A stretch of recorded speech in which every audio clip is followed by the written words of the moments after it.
मगर सरकार को व्यवस्था निश्चित रूप से करनी चाहिए कि जिसमें काबिलियत है, जो टैलेंटेड बच्चा है, विशेषकर जो गांव से आता है, उस परिवेश से आता है, तो वो जहाँ जाना चाहता है, जिस गोल को प्राप्त करना चाहता है, उसमें कोई रुकावट पैदा ना हो। ये निश्चित रूप से सरकार को ये सुनिश्चित करना चाहिए। और हमको लगता है कि अभी जो मेरी जानकारी ऐसा कोई योजना नहीं है।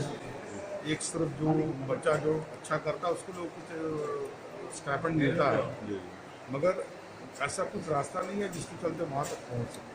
हमको लगता है इस पर सरकार को निश्चित रूप से ध्यान देना चाहिए और ऐसे कुछ पॉलिसी तय करनी चाहिए ताकि इन वैसे बच्चों जो ग्रामीण परिवेश से आते हैं उनको आगे बढ़ने में सुविधा। आप कांग्रेस से पूर्व राज्यसभा सांसद रहे हैं और प्रदेश में एक तरह से देखा जाए तो आप ही की सरकार है, तो क्या आपको लगता है कि कुछ ऐसी सलाह हमको देनी चाहिए राज्य सरकार को? अभी देखिए, ये तो लॉकडाउन है, इस पर हमको लगता है और सब कुछ जो शिक्षा मंत्री है उनसे हम बातचीत करेंगे। इसमें एक दो महत्वपूर्ण बिंदु है, विशेषकर ये जो आपने कहा, ये तो एक बिंदु है कि ताकि जो बच्चा ग्रामीण परिवेश से आता है उनको कहीं आगे जाने में कोई असुविधा ना हो, इसको सरकार यथासंभव मदद करे।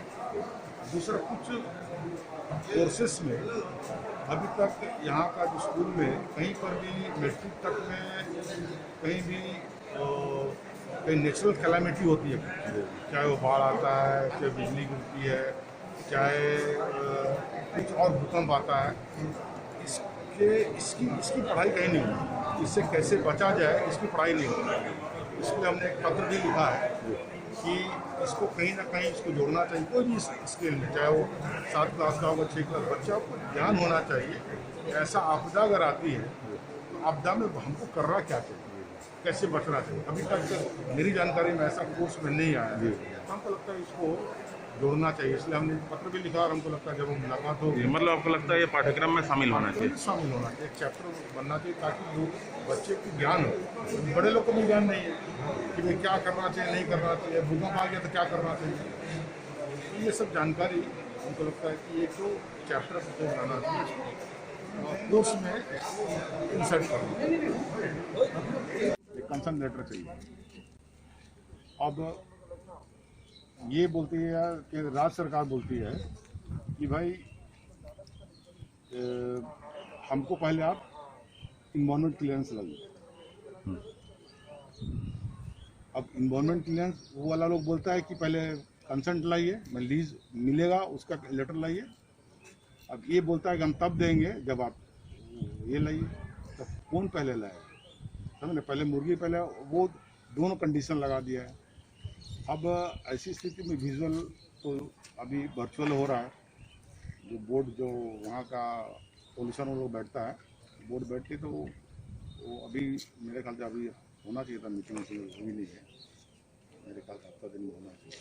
मगर प्रॉब्लम क्या है कि इनको अब बता दिया है कि मीटिंग करने के बाद चार पॉइंट है, जो मेरी जानकारी है, जो हम जा रहे हैं, ठीक 4 पॉइंट को कंप्लायंस करना है। उसमें सबसे बड़ा चीज़ यही है, बाकी तो चीज़ मेरे ख्याल से हो जाएगा। ये चीज़ है कि भाई आपको कंसेंट लेटर चाहिए। अब सरकार अभी तक यहाँ नहीं दी, एक लेटर बनाया था ये लोग, मगर वो लेटर को नहीं मान रहा, बोलता नहीं ऐसा लेटर से नहीं चलेगा। मेरे कहने का मतलब कि ऐसा दोनों सरकार में ऐसा खींचापानी चल रहा है। मेरा सजेशन है कि देखिए, इस लड़ाई में आखिर तो पिसा रहा है यहाँ का मजदूर। देखिए, केंद्र सरकार को माइंस चालू भी नहीं होगा तो क्या हो जाएगा? इतना बड़ा से 2 बूंद प्रॉफिट नहीं मिलेगा, नहीं मिलेगा, मगर अल्टीमेटली तो हमको नुकसान हो रहा है ना, राज्य को नुकसान हो रहा है ना। मजदूर तो बैठा हुआ है, मजदूर बैठा हुआ है, सबसे बड़ा तो मजदूर बैठा। और दूसरा चीज़ है कि थोड़ा अगर यहाँ प्रोडक्शन होता तो कुछ तो रेवेन्यू सरकार को मिलती। केंद्र को क्या मिलता नहीं मिलता, मेरे ख्याल में मेरा इंटरेस्ट ज़्यादा होना चाहिए। मैंने राज की तरफ से बात करें, मेरा इंटरेस्ट ज़्यादा होना चाहिए। अगर कुछ चीज़ है तब भी उसको आँख बंद करके हम लोग को काम करना चाहिए। अब कंसर्न लेटर देना है, तो अगर आपको कंसर्न लेटर रिन्यूअल का बात है, कंसर्न लेटर देना है, तो आपको फिर इसमें कहाँ दिक्कत है? इससे तो आप अगर कोई ईवो बना लीजिएगा तब तो कुछ नहीं। वो बोल रहा है कि भैया पहले हमको कंसर्न लेटर दीजिए या LOI दीजिए, तब हम आपको इन्वायरमेंट क्लियरेंस देंगे, बताइए। तो अब इस लड़ाई में तो हमको लगता है कि अगर काम हमको निकालना है तो हमको भी थोड़ा दबाना चाहिए ना, क्योंकि अल्टीमेटली हम यूज़र, एंड यूज़र तो हम ही है ना। नुकसान तो हम ही ज्यादा ही लेकिन हम ही भोग करने वाले हम ही में से है। मैंने हमारा ही लेबर यहाँ पर काम करता है, तो हमको लगता है इसको कुछ मैंने ईगो नहीं बना के, हम तो चीफ सेक्रेटरी से बातचीत किए, ठीक है, चीफ सेक्रेटरी मेरी बात से फिर सहमत हो गए करीब करीब, ठीक है, ना नहीं बोले, मगर हम बोले थोड़ा लेटर को मॉडिफाइड कर दिए, ठीक है, हम जो आप बोल रहे हैं इन्हीं को लीजिए कि आप बोलिएगा ठीक है हम इन्वायरमेंट क्लियरेंस देंगे तभी आपको लीज देंगे, ठीक है, यही लिख दीजिए कि तो लीज देंगे, हो गया ना भाई, लीज देंगे अनलेस अनटिल जब तक आप इस कंडीशन पे देंगे जब आप इन्वायरमेंट क्लियरेंस लेंगे। ऐसे भी लीज दे देने से बिना इन्वायरमेंट क्लियरेंस का सरकार नहीं शुरू कर सकती उसको। काम तो शुरू नहीं हुआ। लीज होने से भी ना अगर वो क्लियर नहीं होगा तो कर ही नहीं सकता, तो फिर इसमें कहाँ झंझट है। मगर अब कहीं ना कहीं इसको इशू बनाया हुआ है, अब माइन सेक्रेटरी चीफ सेक्रेटरी को लिखा है, अब चीफ सेक्रेटरी देख रहा है। मेरे कहने का मतलब कि इसको कोई अब कानूनी अड़चन नहीं बना के प्रयास करना चाहिए कि भाई जो राज्य के हित में है, ठीक है। अब ऐसे समय में लॉकडाउन में जब और बेरोजगारी है तो अभी हम नहीं बोलते कि तुरंत अभी कर देने से तुरंत चालू भी हो जाएगा, इसकी प्रक्रिया है, तो अब शुरू तो करिए कहीं से। इसलिए हमको लगता है कि सरकार को इस पर तत्काल निर्णय ले लेना चाहिए, ठीक है। और बहुत कुछ नहीं, आपको लीज अभी नहीं दे, इन्वायरमेंट क्लियरेंस के बाद ही एक बार लेटर ऑफ इंडेंट तो आप दे ही सकते हैं, ठीक है, इस कंडीशन पे कि जब हम इन्वायरमेंट क्लियरेंस होगा तब ऐसा भी होगा ही, उसके बिना आप चालू भी नहीं कर, लीज मिलने से भी हम नहीं चालू कर सकते हैं।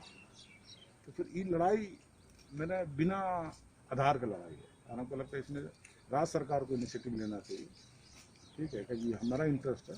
और हमको लगता है ऐसे समय में जब लॉकडाउन की बात हम करें कि जब जितना बेरोजगारी बढ़ा तो कम से कम 1500 मजदूर को तो फायदा होता है, हमने कम ज्यादा ठीक है, उसके साथ में और जो परिवार लोग उनको फायदा होता है, और ये अभी कुछ नहीं कर रही है।